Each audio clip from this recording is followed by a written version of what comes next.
Dear students, मैं Pramod sir जीजैक class में आपका स्वागत है।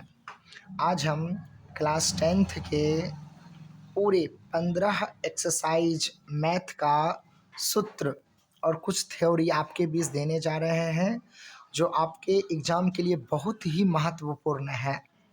आप इसको अच्छे ढंग से समझेंगे, अपने कॉपी में नोट करेंगे और प्रैक्टिस करेंगे, ताकि आपका एक भी ऑब्जेक्टिव और सब्जेक्टिव इस थ्योरी को लेकर छूटे नहीं। तो चलिए स्टार्ट करते हैं। देखिए, पहला है भाज्य बराबर।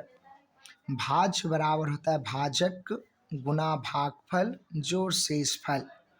यहाँ हम भाज्य को ए से सूचित करेंगे, भाजक को बी से सूचित करेंगे, भागफल को क्यू से सूचित करेंगे और शेषफल को आर से सूचित करेंगे, जिस कारण होगा ए बराबर बी क्यू प्लस आर, जहाँ क्यू डज नॉट इक्वल 0। तो इसी में अगर हमसे भाजक पूछेगा तो भाजक बराबर होगा भाज्य माइनस शेषफल बाय भागफल, और भागफल बराबर पूछेगा तो भाज्य माइनस शेषफल बाय भाजक, और शेषफल बराबर पूछेगा तो भाज्य माइनस, आप ऐसे लिख सकते हैं, भाजक गुना भागफल।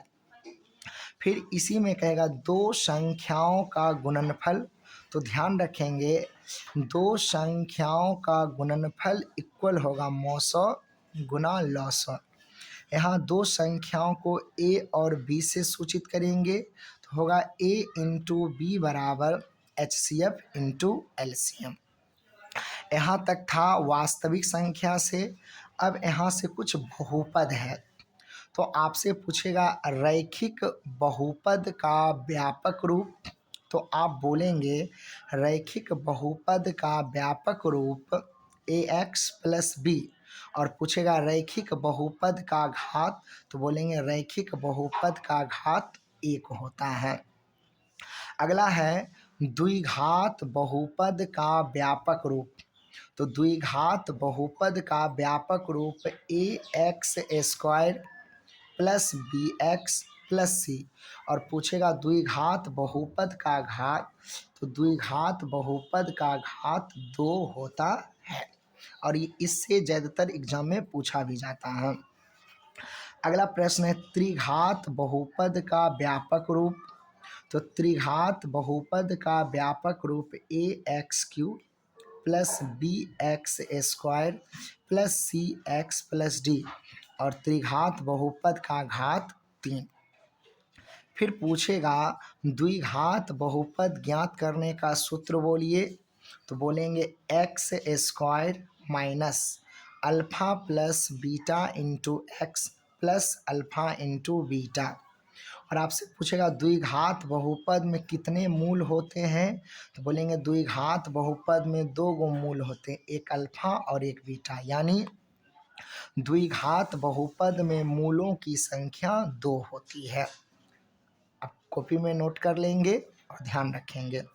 फिर देखिए नोट है, बहुपद की जगह यदि समीकरण हो तो केवल 0 लगा देना है। जैसे मान लीजिए बहुपद है a x square plus b x plus c, ये हुआ बहुपद, और समीकरण पूछेगा तो केवल बराबर 0 लगा दो, इसको द्विघात समीकरण कहेंगे। अब यहाँ कुछ फॉर्मूला है, ध्यान रखेंगे। अल्फ़ा प्लस बीटा बराबर माइनस बी बाय ए, अल्फ़ा इंटू बीटा बराबर सी बाय ए।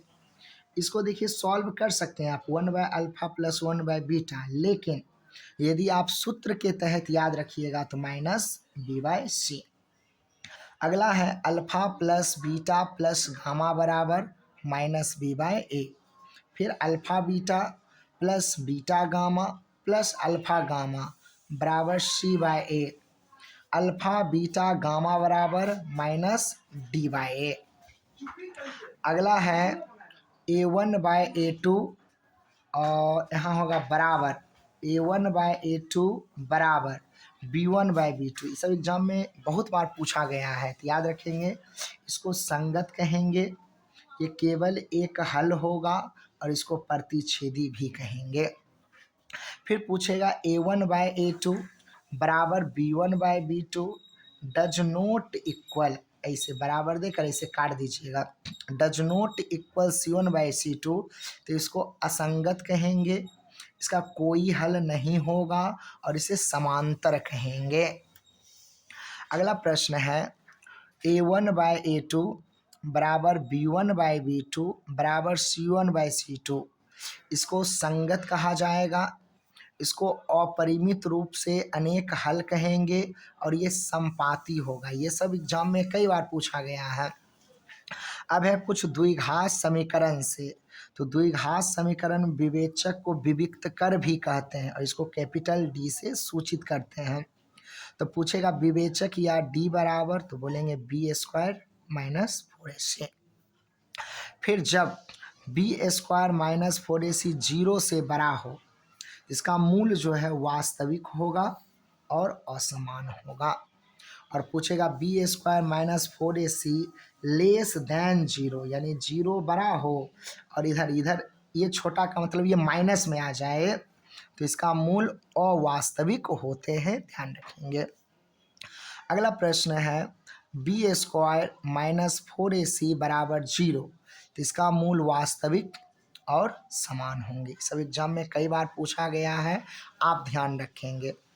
अब यहाँ पर कहेगा द्विघात समीकरण का सूत्र बताइए मूल ज्ञात करने का, तो आप x बराबर बोलेंगे माइनस बी, यहाँ माइनस लगा देंगे, minus b plus minus root under b² minus 4ac/2a, तो माइनस बी प्लस माइनस, देखिए b² माइनस 4ac इसके बराबर d भी होता है, तो आप रूट d/2 ये भी बोल सकते हैं। तो द्विघात समीकरण में दो मूल होते हैं, एक को अल्फा से सूचित करेंगे और एक को बीटा से। तो अलग अलग अगर कहेगा सूत्र तो बोलेंगे अल्फा बराबर माइनस बी प्लस, यहाँ केवल प्लस है, root under b² minus 4ac/2a। और पूछेगा बीटा बराबर, तो बोलेंगे minus b minus root under b² minus 4ac/2a। ध्यान रखेंगे, इससे भी प्रश्न पूछ लेता है। अब यहाँ से कुछ एपी है, कहेगा एपी के प्रथम पद को क्या कहेंगे, तो बोलिएगा ए कहेंगे या t1 कहेंगे या a1 कहेंगे। कहेगा सार्व अंतर को CD कहेंगे, यानी कॉमन डिफरेंस केवल D से भी सूचित करते हैं। तो सार्व अंतर निकालने का तरीका है दूसरा घटा पहला, या मतलब a2 माइनस a1 या t2 माइनस t1, आप a3 माइनस a2 भी लिख सकते हैं, a4 माइनस a3 भी लिख सकते हैं।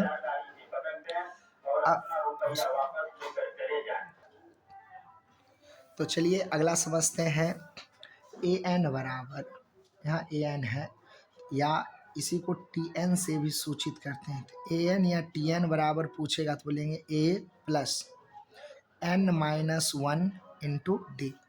और आपसे पूछेगा sn बराबर, तो sn बराबर बोलेंगे n/2 into 2a plus n minus 1 into D. ये सब एपी में, एपी को ज्ञात करने के लिए फॉर्मूला है। इसी में आपसे पूछेगा अंतिम पद से nवां पद बताइए, कुछ डाटा दे देगा और कहेगा अंतिम पद से nवां पद बताइए, तो बोलेंगे a minus n minus 1 into D, जहाँ a जो है क्या होगा अंतिम पद। अब यहाँ से निर्देशांक ज्यामिति है, कुछ आपसे पूछा गया बिंदु -4 3 किस चतुर्थांश में है, आप बोलेंगे द्वितीय। इसमें कहेगा बताइए बिंदु +4 अब +3 किस चतुर्थांश में है, अगर दोनों प्लस प्लस हो तो प्रथम, अगर आपसे दोनों माइनस हो -4 और -3 तो ये हो गया तृतीय चतुर्थांश, और रहेगा +4 और रहेगा -3 तो ये हो जाएगा तृतीय चतुर्थांश। ये सब एग्जाम में कई बार पूछा गया है।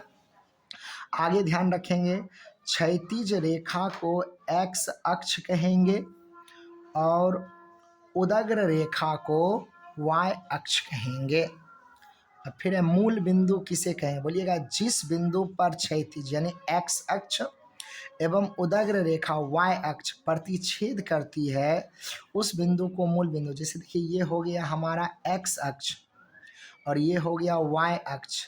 ये जिस बिंदु पर यहाँ पर जो प्रतिच्छेद करेगा उसी को मूल बिंदु कहेंगे।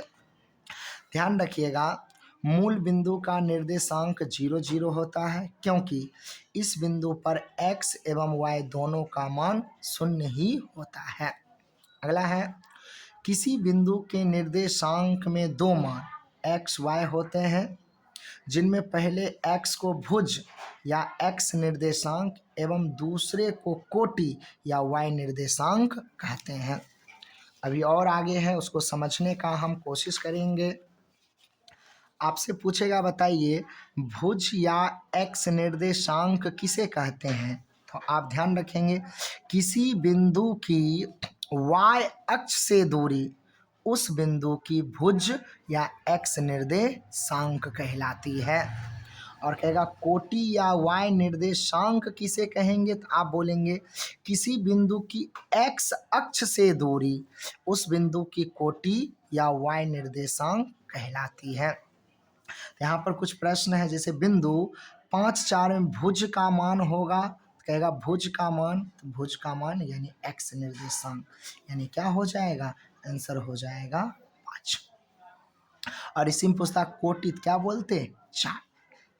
x अक्ष पर स्थित किसी बिंदु का निर्देशांक को x0 कहेंगे और y अक्ष पर स्थित किसी बिंदु के निर्देशांक को 0 y कहेंगे। अब कहेगा दूरी सूत्र बताइए, तो आप दूरी सूत्र बोलेंगे √x2 माइनस x1 का whole square plus y2 minus y1 का होल स्क्वायर। और इसी में पूछेगा मूल बिंदु से किसी बिंदु की दूरी बताइए, तो आप बोलेंगे √x² प्लस y²। और पूछेगा मध्य बिंदु का निर्देशांक बताइए, तो बोलेंगे x1 plus x2/2 y1 plus y2/2। फिर एक त्रिभुज दे देगा और कहेगा त्रिभुज के केंद्रक का निर्देशांक बताइए, तो बोलेंगे x1 plus x2 plus x3/3 y1 plus y2 plus y3/3। आगे है त्रिभुज का क्षेत्रफल। तो देखिए त्रिभुज का क्षेत्रफल होता है 1/2 mod of x1 into y2 minus y3 plus x2 into y3 minus y1 plus x3 y1 minus y2। इसको आप ट्रिक के मेथड से ऐसे भी याद रख सकते हैं। एक मोबाइल थ्रू के नंबर 123 में x वाला आएगा और तब याद रखेंगे 23 31 12। 23 31 12। देखिए ये इसमें x वाला आएगा और इसमें y वाला, तो x1 x2 x3। देखिए x1 x2 x3 23। देखिए y2 minus y3 31, y3 minus y1 12, y1 minus y2। ठीक, अब यहाँ से त्रिकोणमिति है जिसको हम कल समझने का कोशिश करेंगे। आज का क्लास इतना ही रहने देते हैं। आप लोग अपने कॉपी में सबको नोट कर लेंगे। धन्यवाद।